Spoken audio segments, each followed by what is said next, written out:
విష్ణుస్వరూపం కానిది లోకంలో ఏదీ లేదు. అంతర్బహిశ్చ తత్సర్వం వ్యాప్య నారాయణ స్థిత. అందుకే ఆ విష్ణువుని నిర్జించాలని కోరిక. విష్ణువు ధర్మపక్షపాతి.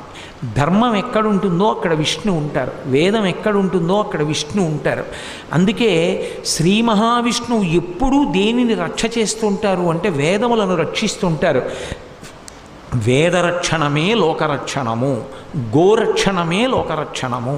ఈ విషయం బాగా స్థిరంగా ఉంచుకోవాలి. అందుకే మత్స్యావతారంలో ఆయన వేదములను రక్షించడానికి కారణమేమి అంటే వేదము ప్రమాణముగా మిగిలితే లోకము మిగులుతుంది.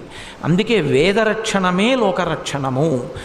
ఆ రక్షణ ఎప్పుడూ చేసేటటువంటి విష్ణు భగవానుడి మీద వ్యతిరేకత పెంచుకోవడం అంటే ధర్మం పట్ల వ్యతిరేకత పెంచుకోవడం, వేదం పట్ల వ్యతిరేకత పెంచుకోవడం. ఆ వ్యతిరేకత పెంచుకున్న వాడికి ఆయుష్ క్షీణిస్తుంది తప్ప